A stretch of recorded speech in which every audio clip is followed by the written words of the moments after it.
नमस्कार, केटीव्हीच्या कोकण वार्तांमध्ये आपलं स्वागत। सुरुवातीला एक नजर ठळक घडामोडींवर। अतिवृष्टीच्या पार्श्वभूमीवर सतर्क रहा, प्रशासनाचे इशारे गांभीर्याने घ्या। महसूल राज्यमंत्री योगेश कदम यांचं आवाहन। मिंधे म्हणता मग चिंदे म्हणायचं का? आदित्य ठाकरेंना मंत्री उदय सामंत यांचं प्रत्युत्तर। शिरगाव ग्रामपंचायत हद्दीत वृक्षारोपण आणि हळदी बियाणे वाटप कार्यक्रमाला शेतकऱ्यांचा उत्स्फूर्त प्रतिसाद। आणि कोकणात समुद्राचं रौद्र रूप, भगवती बंदरावर उंच लाटांचा तडाखा। प्रशासनाचा समुद्र किनाऱ्यांपासून दूर राहण्याचा नागरिकांना इशारा। यापुढील बातम्या अल्पशा विश्रांतीनंतर। समुंदर की गोद में पला है तू, अंगड़ाई लेते ही लहरें शुरू। आज यौवन की मस्ती छोड़, ले चलता हूं तुझे एक नए मोड़। आजा तुझे माँ पुकारे अब, छेड़ देते हैं बीच से कुछ शरारत हंसी। गले लगा ले उसे ए फकीर, इंतजार कर रहा है तेरा तो। चल दे देते हैं उसे फसल की खूबसूरती तो। आजा तुझे माँ पुकारे अब, मीलों आगे चलना है हमें। सिर्फ फसल नहीं, तेरे स्पर्श की चाह में बैठे हैं शहरों में भी कहीं। उनके मुख पे भी लानी है मुस्कान, उन्हें भी देनी है एक नई पहचान। आजा तुझे माँ पुकारे अब। फिनोलेक्स पाइप्स पहुंचाए पानी को अपनी माँ के पास। आता बातम्या विस्तारानं। रत्नागिरी जिल्ह्यासह संपूर्ण कोकणात सुरू असलेल्या मुसळधार पावसाच्या पार्श्वभूमीवर नागरिकांनी सतर्क राहून प्रशासनाच्या सूचनांचं काटेकोर पालन करावं, असं आवाहन महसूल राज्यमंत्री योगेश कदम यांनी केलं आहे। खेड तालुक्यातील दहिवली येथील शेलारवाडी दुर्घटना स्थळाची पाहणी करून त्यांनी प्रशासनाला आवश्यक त्या सूचना दिल्या। खेड तालुक्यातील दहिवली येथील शेलारवाडी इथे घडलेल्या दुर्घटना स्थळाला महसूल राज्यमंत्री योगेश कदम यांनी भेट देऊन परिस्थितीचा आढावा घेतला। यावेळी त्यांनी स्थानिक नागरिकांशी संवाद साधत त्यांना धीर दिला आणि सुरू असलेल्या मदत आणि बचाव कार्याची माहिती घेतली। दौऱ्यानंतर माध्यमांशी बोलताना योगेश कदम यांनी कोकणात सुरू असलेल्या अतिवृष्टीमुळे नागरिकांना विशेष सतर्क राहण्याचं आवाहन केलं। प्रशासनानं धोकादायक म्हणून घोषित केलेल्या ठिकाणांवरील नागरिकांनी शासनाच्या सूचनांचं गांभीर्यानं पालन करावं, असंही त्यांनी सांगितलं। अर्थातच कुटुंबियांवरती दुःखाचा डोंगर कोसळलेला आहे। आमची आता प्रायोरिटी हीच आहे की जे दोन गृहस्थ तिकडे अजून अडकलेले आहेत तर त्यांना तिथून बाहेर काढण्यामध्ये आमची प्रायोरिटी आहे। आणि आपल्याला माहिती की हा संपूर्ण भाग आहे तो हा सह्याद्रीच्या पायथ्याशीला ही संपूर्ण गावं आहे। संध्याकाळच्या नंतर कुठलेही बचाव कार्य करता येत नाही, प्रचंड पाऊस असतो, अंधारामुळे करता येत नाही। परंतु तरीसुद्धा एनडीआरएफची टीम 30 जवान इथे आहेत आणि ते प्रयत्न करत आहेत। माझा विश्वास आहे पुढच्या काही तासामध्येच ते सापडतील देखील। पोखरेन देखील आम्ही आणला होता, तो देखील तिकडे खचलेला आहे, तो देखील अडकलेला आहे। बचाव कार्यामध्ये पावसामुळे अडचणी येत आहेत, परंतु नक्कीच प्रयत्न आमचा चालू आहे। आता काय शासनाकडनं आपल्या काय मुख्यमंत्र्यांशी माननीय मुख्यमंत्री मोदयांशी मी येतानाच त्यांच्याशी मी संवाद साधायचा प्रयत्न केला होता, परंतु डोंगरखोऱ्याचा भाग असल्यामुळे त्यांच्याशी संपर्क तसा काही होऊ शकला नाही। परंतु जी काही प्राथमिक चर्चा आमची शासनाची भूमिका आहे त्यामध्ये अर्थातच मी स्वतः इथे आहे, राज्यमंत्री म्हणून देखील शासनाचा एक प्रतिनिधी म्हणून देखील कुटुंबियांनी सगळ्यांना आश्वस्त करू इच्छितो 100% जे वारसदार आहेत त्यांना योग्य मदत देण्यात येईल। ज्या घरांचं नुकसान झालेलं आहे त्या घरांना पुन्हा उभं करण्याकरिता शासनाला 100% मदत करण्यात येईल। आणि कुटुंबियांच्या पाठीशी ज्यांचं नुकसान झालेलं आहे, ज्यांचं आर्थिक नुकसान झालेलं आहे त्या सर्वांच्या पाठीशी देखील आम्ही शासन म्हणून देखील उभे आहोत आणि शिवसैनिक म्हणून देखील आज या सर्व कुटुंबियांच्या आम्ही सर्व आहोत। स्थलांतराच्या संदर्भामध्ये काय आपल्याला या ठिकाणी शासनाच्या अधिकाऱ्यांनी काय माहिती दिली करावं लागेल? मागील जवळपास 1 वर्षापूर्वी मी या बाबतीमध्ये बैठक घेतली होती आणि त्यामध्ये माझ्या सूचना अशा होत्या की संपूर्ण रत्नागिरी जिल्ह्यामध्ये ज्या ज्या ठिकाणी अशा पद्धतीच्या घटना घडू शकतात अशी शक्यता आहे अशी ठिकाणाचा एक आराखडा तयार केला पाहिजे. त्या गावांमध्ये जिथे जिथे शासकीय जागा आहेत तिथे आपण स्थलांतरित करायचा प्रस्ताव आपण ग्रामस्थांसमोर ठेवला पाहिजे. शासकीय जागा नसतील तर खाजगी जागा आपण बघा, त्या आपण भूसंपादित करून घेऊ. त्या ठिकाणी आपल्याकडून येतं ते आपण बघू. कोणी अनेक ठिकाणी काही दानशूर व्यक्तिमत्व असतात, ते आपली जमीन अशा वस्त्यांसाठी, अशा घरांसाठी करण्याकरिता द्यायला तयार असतात. तर त्यांचे आम्ही प्रयत्न करू. जोपर्यंत जागा उपलब्ध होत नाही तोपर्यंत नक्कीच या बाबतीमध्ये हा पर्याय उपलब्ध होऊ शकत नाही. म्हणून आम्ही त्या प्रयत्नामध्ये आहोत. आराखडा पुन्हा मी जिल्ह्याचं ते एक तयार करतो आहोत आणि धोक्याच्या ठिकाणच्या जागा जी घरं आहेत त्यांना स्थलांतरित करायचे यामध्ये आम्ही प्रयत्न करू. कोणतीही दुर्घटना किंवा जीवितहानी टाळण्यासाठी नागरिकांनी प्रशासनाला सहकार्य करावं. तसंच गरज भासल्यास तातडीनं स्थानिक प्रशासन, पोलीस पाटील, सरपंच, तहसीलदार किंवा प्रांताधिकारी यांच्याशी संपर्क साधावा, असंही त्यांनी स्पष्ट केलं. अतिवृष्टीच्या पार्श्वभूमीवरती संबंध महाराष्ट्रामधील जनतेला, विशेषतः रत्नागिरी जिल्ह्यामधील जनतेला आम्ही आवाहन करतो. आपण सह्याद्रीच्या पायथ्याशी आपण सर्व आहोत. आपल्याला सर्वांना कळतं नाही की दरवर्षी आपण ह्या अतिवृष्टीचा सामना आपण करत असतो. अशा वेळेला काही जी ठिकाणे ही धोक्याची वस्तू म्हणून डिक्लेअर केलेल्या आहेत, तर शासनाने दिलेला हा इशारा ह्या दिवसांमध्ये आपण तो गांभीर्याने घेतला पाहिजे आणि अशा घटना टाळण्याकरिता नक्कीच आपण सतर्क राहावं. शासनाकडनं आपल्याला जी काही मदतीची अपेक्षा आहे नक्कीच आपण शासनाला कधीही आपण हाक मारा. आम्ही आपला ते सेवेसाठी तत्पर आहोत. आपले स्थानिक प्रशासकीय अधिकारी आहेत त्यांना आपण संपर्क करा. गावातले पोलीस पाटील असतील, सरपंच असतील, पंचायत समिती जिल्हा सदस्य असतील, तहसीलदार, प्रांत असतील, यांना आपण संपर्क करा. आपल्या ज्या पद्धतीची मदत हवी आहे नक्कीच आम्ही आपल्याला त्याची मदत करू. परंतु या इशारा दिलेला असताना शासनाने जे काही आपल्याला आवाहन केलं त्यांचा त्या नियमांचं आपण पालन करायची विनंती आहे. शासन आणि संपूर्ण प्रशासकीय यंत्रणा नागरिकांच्या मदतीसाठी सज्ज असून कोणत्याही संकटाच्या वेळी आवश्यक ती सर्व मदत तात्काळ उपलब्ध करून दिली जाईल, अशी ग्वाही महसूल राज्यमंत्री योगेश कदम यांनी यावेळी दिली. उद्धव बाळासाहेब ठाकरे, शिवसेनेचे नेते आदित्य ठाकरे यांनी उपमुख्यमंत्री एकनाथ शिंदे यांच्यावर सातत्यानं मिंधे असा उल्लेख करत टीका केली आहे. या टीकेला आता राज्याचे उद्योगमंत्री उदय सामंत यांनी जोरदार प्रत्युत्तर दिले.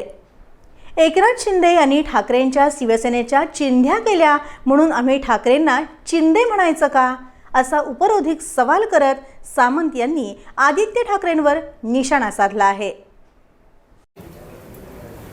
बरं, आजची पत्रकार परिषद ही 2 विषयासाठी मी खास करून आपल्याला बोलवलं. एक म्हणजे आज सकाळी UBTचे नेते आदित्य ठाकरे यांनी जी माननीय एकनाथ शिंदे साहेबांवर टीका केलेली आहे, रोजचीच टीका म्हणजे जी रोज केली जाते की मिंदे आहेत.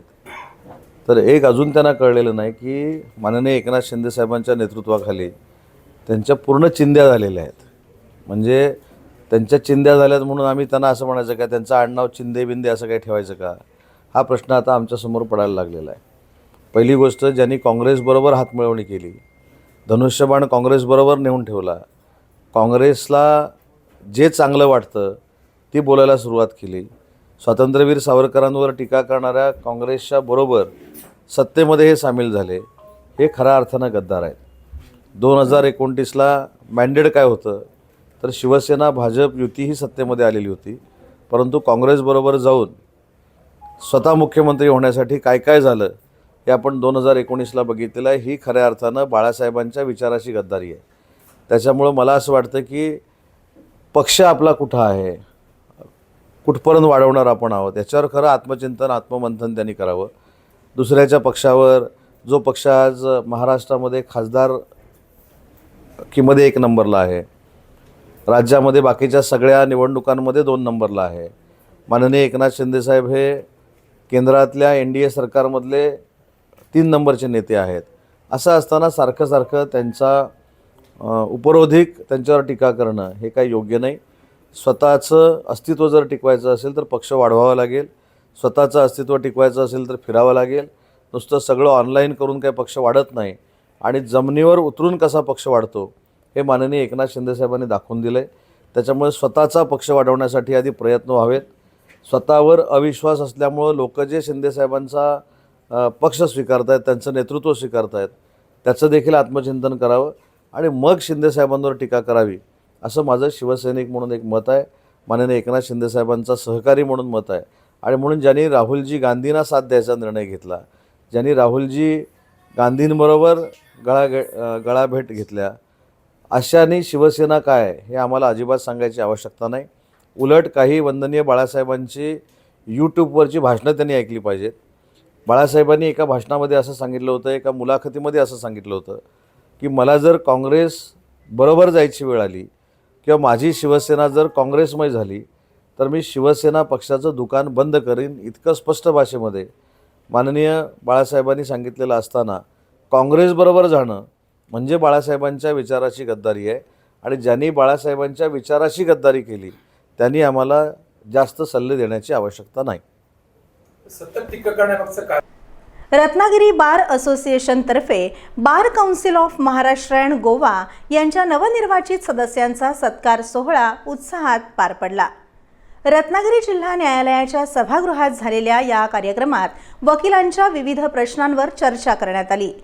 तरुण वकिलांसाठी सहाय्य निधी, वकील संरक्षण कायदा, महिला वकिलांसाठी सुविधा आणि न्यायव्यवस्थेच्या पायाभूत सुविधांबाबत महत्त्वपूर्ण आश्वासनं देण्यात आली.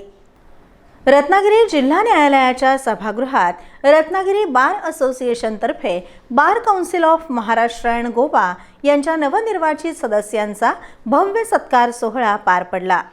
कार्यक्रमाच्या अध्यक्षस्थानी प्रधान जिल्हा न्यायाधीश विनोद जाधव उपस्थित होते. यावेळी बार काउन्सिलचे नवनिर्वाचित सदस्य advocate Parijat Pande, advocate Uday Warunjikar, advocate Vitthal Konde Deshmukh, advocate Vivekanand घाटगे, ॲडव्होकेट अहमद खान पठाण, ॲडव्होकेट रंजना भोसले आणि ॲडव्होकेट माधवी पोद्दार यांचा शाल, श्रीफळ, सन्मानचिन्ह आणि पुष्पगुच्छ देऊन गौरव करण्यात आला. एवढ्या मोठ्या संख्येने बार काउन्सिलचे सदस्य रत्नागिरीत एकत्र येण्याची ही पहिलीच वेळ असल्याचं सांगण्यात आलं.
प्रास्ताविकात बार असोसिएशनचे अध्यक्ष ॲडव्होकेट विलास पाटणे यांनी तरुण वकील सहाय्य निधी, वकील संरक्षण कायदा, तक्रारींचा जलद निपटारा, वेलफेअर फंड आणि सुरक्षेसाठी दक्षता समिती यासह विविध मागण्या बार काउन्सिल समोर मांडल्या.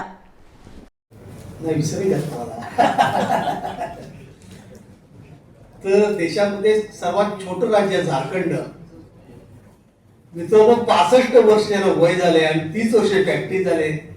त्या सर्व वकिलांना 14,000 रुपये पेन्शन मिळते. आपण बार काउन्सिल मेंबर आहात, सगळे सक्षम आहात.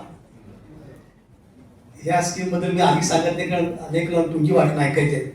अशी काहीतरी योजना आणा की जे उतारवयातले वकील असतील त्यांना रोजीरोटी मिळेल असं तुम्ही पेन्शन सुरू करा. वकील संरक्षण कायदा किती वेळा आम्ही बोललो, तेलंगणा झाला, कर्नाटक झालं, राजस्थान झालं, सर्वांनी हा कायदा पास केला. फक्त आणि फक्त आपल्या महाराष्ट्रात कायदा आलाय. तुम्ही तातडीने फायनल करा. विशेष करून आमचे मित्र पाटील पाण्याने विनंती करतो, तुमचे मुख्यमंत्री संबंध खूप जवळचे आहेत मला माहिती आहे. तर अनेक बार असोसिएशनला जमिनीची गरज आहे, चेंबर बांधण्याकरता, त्यांचे कोर्ट बांधण्याकरता. तुम्ही एकदा तर शिष्टमंडळ घेऊन जा मुख्यमंत्र्यांकडे आणि ज्या ज्या बाबची गरज आहे ती CM भागवतील. तुम्ही फक्त भेट करून द्या, बाकी काही विषय बरोबर मार्गी लागतील. वेलफेअर फंडच काय स्कीम आहे ती मला तो अजून समजली नाही. ते अधिक सुटसुटीत करा. आणि अंतिमतः पक्षकारांच्या आणि वकिलांच्या उपलब्धतेकरता झाली पाहिजे मला वाटतं. शेवटचा छोटा मुद्दा, तक्रारीसाठी आपण विभागीय अशी मंच स्थापन करा आणि जलद गतीने निपटावे असं पाहिलं पाहिजे. न्यायमूर्ती अमानुल्ला खान न्यायमूर्ती आणि शाह न्यायमूर्ती यांनी 2023 मध्ये निकाल दिला की संप बेकायदेशीर मान्य आहे आम्हाला, पण त्यांनी सांगितलं की रेड्रेशन कमिटी स्थापन करणार. ते अजून कमिटी स्थापन झाले नाही. का झालं? ठीक आहे, तर एक विषय मार्गी लागला. दुसरं असं की आपण महाराष्ट्र स्तरावर की एकूण देशभर डेसिग्नेटेड सिनियर ॲडव्होकेट पद आहे, तसंच डेसिग्नेटेड सिनियर पद जिल्हा स्तरावर करता येईल काय? आहे प्रोव्हिजन ते पण आली, नवीन रूल्स मध्ये आता आलं का? आणि शेवटचा मुद्दा असा की देशामध्ये 950 पर्यंत जवळ 5 लाख विद्यार्थी आहेत. पण आपण जरा अधिक गुणवत्तापूर्ण शिक्षण कसं या सगळ्या कॉलेज मिळेल भारतवर्षाने अधिक प्रयत्न करूया. 2008 साली देशाचे मुख्य न्यायाधीश KG बालकृष्णन यांनी पंजाबच्या न्यायाधीश सिमरनजीत कौर यादव यांच्यावर गुन्हा दाखल केला. हे सर्व श्रोत आहे. तेव्हा त्यांनी सांगितलं की यातून आपल्या न्याय व्यवस्थेची विश्वासार्हता स्पष्ट होईल. मला वाटतं त्याची जास्त गरज आहे. आणि अधिकरता निकाल जो वेणुगोपालांनी माफीची विनंती केली CS कर्णन यांच्या बाबतीत, त्यावेळेला न्यायाधीश असं म्हणाले की न्यायाधीशाला एक निर्णय आणि तुम्हाला जनतेला एक निर्णय असं नाही चालणार. जो जनतेला न्यायाचा निर्णय तोच न्यायाधीश आहे. आणि म्हणून त्यांनी ते आपल्याला ऐकलं नाही. बार कौन्सिलच्या सदस्यांनीही वकिलांसाठी आधुनिक पायाभूत सुविधा, महिला वकिलांसाठी स्वतंत्र सुविधा, वेलफेअर फंड मजबूत करणं, प्रशिक्षण कार्यक्रम, तरुण वकिलांना प्रोत्साहन आणि कोल्हापूर खंडपीठाचा अधिकाधिक वापर करण्याचं आवाहन केलं. या कार्यक्रमाला रत्नागिरी जिल्ह्यातील वकील, विधिज्ञ, बार असोसिएशनचे पदाधिकारी आणि सदस्य मोठ्या संख्येने उपस्थित होते.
ज्या दिवशी प्रचारासाठी रत्नागिरीमध्ये आले होते, अर्ध्या तासासाठी आले होते, पळत पळत आले होते, शेवटचे 4-5 दिवस शिल्लक होते, घालमेल होती, पहिलीच वेळ होती आमची महिलांची.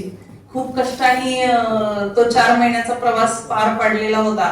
सुप्रीम कोर्टाने 2-3 वेळा नियम बदलले, पण तरीही पुन्हा पडायचो, पुन्हा उभा राहायचो, पुन्हा पडायचो, पुन्हा उभा राहायचो. ह्या भीतीतच त्या रत्नागिरी कोर्टाच्या, डिस्ट्रिक्ट कोर्टाच्या पायऱ्या चढले. फक्त प्रतीक्षा मॅडमला मी इथे ओळखत होते, पण वरती आल्यानंतर कुणीतरी आपल्या उपाध्यक्ष शाल्मली अंबुलकर मॅडमची ओळख करून दिली. आणि तिथून या रत्नागिरीतल्या महिला बारमध्ये माझी जी सगळ्यांची मैत्री झाली, ते खूप अतूट बंध तयार झाले. त्या निकालापर्यंत सगळ्या जणी माझ्या संपर्कात होत्या. कुणी पहिली मतं दिली, कुणी दुसरी दिली, कुणी तिसरी दिली, चौथी दिली. लोकशाहीमध्ये आणि बार काउन्सिलमध्ये प्रत्येक मताला महत्व आहे. म्हणून आपणा सर्वांचे पुन्हा एकदा मनापासून धन्यवाद. कोकण ही भूमी फक्त निसर्गरम्यच नाहीये, तर संघर्ष, पराक्रम, संस्कार आणि विचार ह्या सगळ्याचं प्रतीक आहे असं मी मानते. कोकणाबद्दल आम्हा सर्वांनाच एक विशेष प्रेम आहे. जसं माझ्या मोठ्या भगिनी रंजना भोसले मॅडमने सांगितलं की आम्ही संपूर्ण महाराष्ट्राचा आवाज बनण्याकरिता इथं आलेलो आहे. तेच सांगतेय की आपणा सर्वांसाठी जेव्हा कधी गरज पडेल त्यावेळी मी आपल्यासाठी उभं राहण्यासाठी बांधील असेल. कारण चळवळीतली आहे. चळवळीत आपणा सर्वांचा समावेश गरजेचा आहे. कोणताही बदल घडण्याकरिता सर्वांनी एकत्र येऊन ती चळवळ मोठी करणं आणि तो बदल करणं गरजेचं आहे. एवढ्या वर्षाचे बार काउन्सिल, त्याच्यात गरज असणारे अनेक बदल, या सगळ्याकरिता आपल्या सर्वांच्या एकत्र येण्याची आणि एक मोठी चळवळ उभं राहण्याची गरज आहे. हेच आवाहन आपल्याला करेन. आणि आज आपल्या सर्वांचे मी आभार मानेन. याकरिता आभार मानेन की वकिलीमध्ये गुरु शिष्याचं पवित्र नातं हे आपण नेहमी अनुभवतो. आज तुम्ही सगळ्यांनी माझे गुरु ऍडव्होकेट उदय प्रकाश वारुंजीकर यांच्या सोबत माझा सन्मान करून मला जो आनंद दिलेला आहे त्याला कुठेही तोड नाहीये किंवा त्याची कुठेही किंमत करता येणार नाही. म्हणून आपणा सर्वांचे मनापासून धन्यवाद. आणि पुन्हा एकदा सांगते की मी आपल्या सेवेसाठी बांधील होते आणि बांधील आहे. पुन्हा एकदा आपण सर्वांनी दिलेल्या मतांबद्दल आपले मनापासून धन्यवाद. जय महाराष्ट्र. जिल्ह्यात झालेल्या मुसळधार पावसामुळे खेड शहरात निर्माण झालेल्या परिस्थितीची पाहणी राज्याचे उद्योगमंत्री तथा रत्नागिरी जिल्ह्याचे पालकमंत्री डॉक्टर उदय सामंत यांनी प्रत्यक्ष भेट देऊन पाहणी केली. खेड शहरातील नुकसानग्रस्त नागरिक आणि व्यापाऱ्यांच्या व्यथा जाणून घेतल्या. या संकटसमयी सरकार तुमच्या पाठीशी खंबीरपणे उभं आहे असा विश्वास देत त्यांनी नुकसानग्रस्तांना धीर दिला.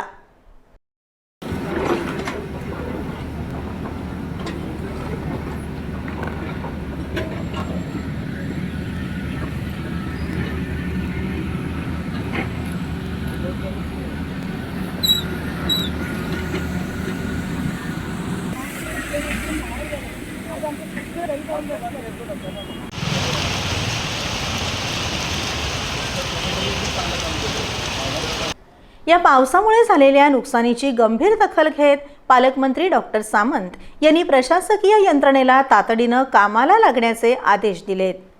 नुकसानीचे तात्काळ पंचनामे करण्यात यावेत आणि बाधित नागरिकांना जीवनावश्यक वस्तूंसह आवश्यक ती सर्व मदत वेळेत उपलब्ध करून द्यावी असे निर्देश त्यांनी उपस्थित अधिकाऱ्यांना दिले. नाही, 100% तसंच कारण आहे. माळीणला ज्या पद्धतीनं मी मगासपासून एक शब्दप्रयोग केला की जमीन सरकणं आणि डोंगर सरकणं हे 2 प्रकार आहेत. आपल्याकडे जे सरकलेत ते डोंगर सरकलेत. म्हणजे जे आपल्याकडे मातीचं ओव्हरबर्डन कशावर आहे तर दगडावर आहे.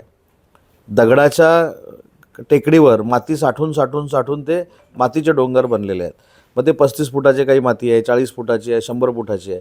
पाणी एवढं पडतं आहे की ते पाणी त्या कातळापर्यंत जातं आहे आणि कातळ ती माती सोडून देतं आहे, गावठी भाषेत सांगायचं झालं तर.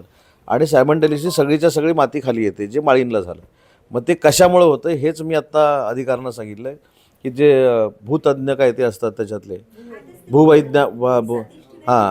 भूवैज्ञानिक तर अशा कमिटीला आणावं. अशा पद्धती इवन मिरजोळा आपलं इथलं मिरजोळ्याची पण भूस्खलन जे होतं आहे त्याच्यावर देखील मार्ग काढण्यासाठी आजच मी सूचना दिल्या आहेत. या पाहणी दौऱ्यादरम्यान उपनगराध्यक्ष सतीश चिकणे, मुख्याधिकारी महादेव रोडगे, जिल्हा परिषद सदस्य अण्णा कदम, कुंदन सातपुते आदी उपस्थित होते.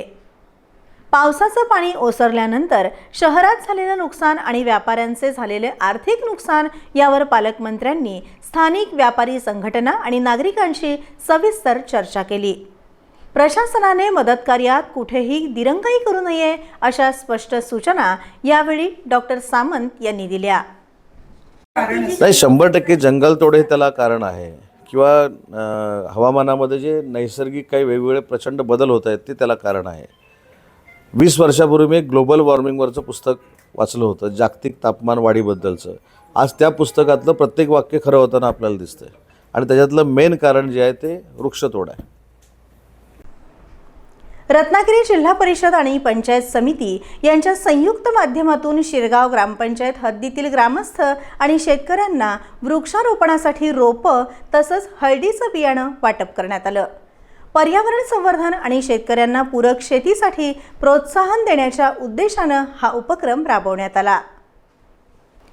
जिल्हा परिषद सदस्या श्रद्धा मोरे आणि पंचायत समिती सदस्या साक्षी कुमठेकर यांच्या विशेष प्रयत्नातून हा उपक्रम साकार झाला. कार्यक्रमाचा शुभारंभ शिरगाव ग्रामपंचायतीच्या सरपंच फरीदा काझी यांच्या हस्ते करण्यात आला. यावेळी उपसरपंच मिलिंद बाणे यांच्यासह ग्रामपंचायतीचे सर्व सदस्य तसंच ग्रामस्थ मोठ्या संख्येने उपस्थित होते. कार्यक्रमात शेतकऱ्यांना विविध प्रकारची वृक्षरोपं आणि हळदीचं बियाणं वितरित करण्यात आलं.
ग्रामविस्तार अधिकारी उल्हास कोळी यांनी उपस्थित शेतकऱ्यांना या उपक्रमाचा अधिकाधिक लाभ घ्यावा तसंच वृक्ष संवर्धन आणि पूरक शेतीकडे वळावं असं आवाहन केलं.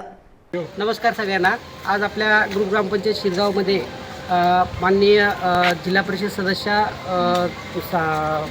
मोरे मॅडम आणि तसेच पंचायत समिती सदस्या कुमठेकर मॅडम यांच्या प्रयत्नातून आणि आपल्या ग्रुप ग्रामपंचायत शिरगावतर्फे आपल्या इथे झाडाचं वाटप आपण रोपांचं वाटप करतो आहे आणि तसेच हळदीचं पण आपण वाटप करतो आहे. तरी सर्व शेतकऱ्यांना मी आवाहन करतो की आपल्या आधार कार्ड आणि शेतीचा आपला जो सातबारा आणून द्यावा आणि प्रत्येकाला हळदीचं आणि रोपाचं वाटप इथं माननीय जिल्हा परिषद सदस्यांनी आपल्या पंचायत समिती सदस्य आणि आपल्या ग्रामपंचायतचे सरपंच काजी मॅडम यांच्या हस्ते आज वाटप होणार आहे. तर त्यांना मी विनंती करतो की झाडाचं वाटप.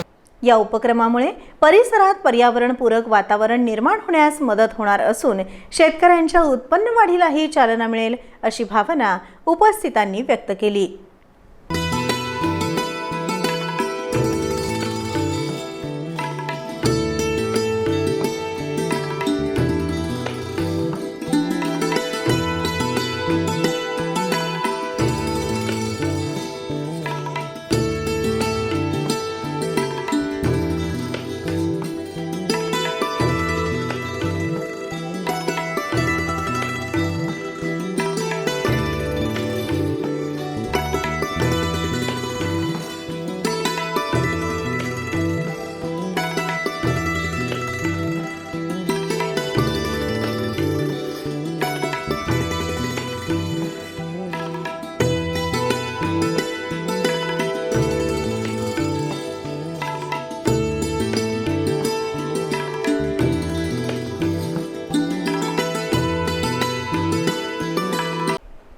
कोकणात गेल्या 4 दिवसांपासून सुरू असलेल्या मुसळधार पावसामुळे समुद्रानं रौद्र रूप धारण केलंय. भरतीच्या वेळी समुद्रात उंच लाटा उसळताना दिसत असून रत्नागिरीतील भगवती बंदर परिसरात या लाटांनी ब्रेक वॉटर वॉलवर जोरदार तडाखा दिला. हवामान विभागाच्या इशाऱ्यानुसार समुद्र खवळलेला असल्यानं प्रशासनानं नागरिक आणि पर्यटकांना समुद्र किनाऱ्यांपासून दूर राहण्याचं आवाहन केलंय. पाहूया KTVच्या कॅमेऱ्यात कैद झालेलं हे थरारक दृश्य.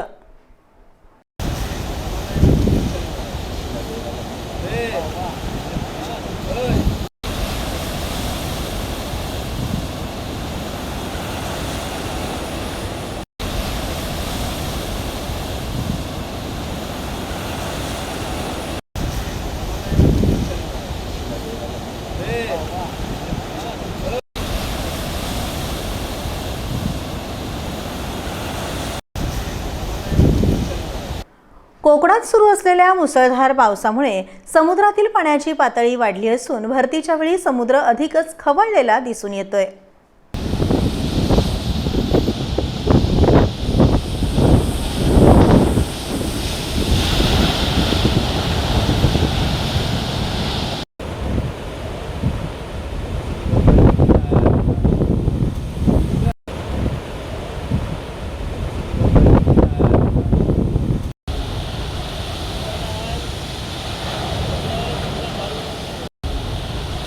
हवामान विभागानं दिलेल्या इशाऱ्यानुसार हाय टाईडच्या काळात रत्नागिरीतील भगवती बंदर परिसरात उंच लाटा उसळताना पाहायला मिळाल्या.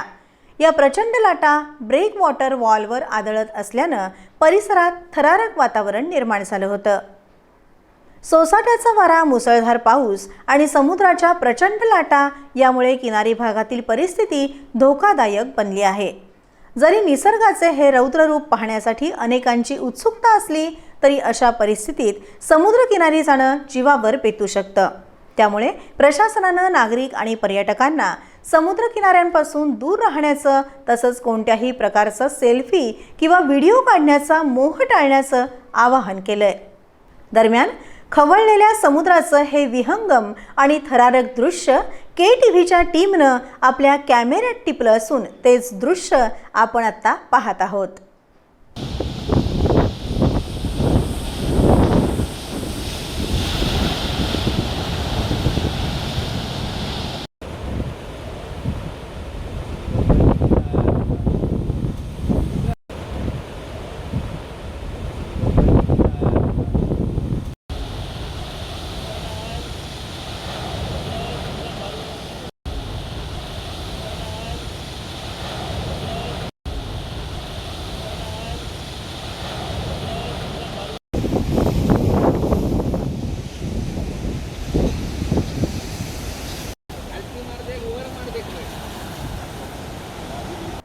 पुन्हा एक नजर ठळक घडामोडींवर. अतिवृष्टीच्या पार्श्वभूमीवर सतर्क रहा. प्रशासनाचे इशारे गांभीर्यानं घ्या. महसूल राज्यमंत्री योगेश कदम यांचं आवाहन. मिंधे म्हणता मग चिंदे म्हणायचं का? आदित्य ठाकरेंना मंत्री उदय सामंत यांचं प्रत्युत्तर. शिरगाव ग्रामपंचायत हद्दीत वृक्षारोपण आणि हळदी बियाणे वाटप कार्यक्रमाला शेतकऱ्यांचा उत्स्फूर्त प्रतिसाद. आणि कोकणात समुद्राचं रौद्र रूप. भगवती बंदरावर उंच लाटांचा तडाखा. प्रशासनाचा समुद्र किनाऱ्यांपासून दूर राहण्याचा नागरिकांना इशारा. यासोबतच हे बातमीपत्र संपलं. नमस्कार.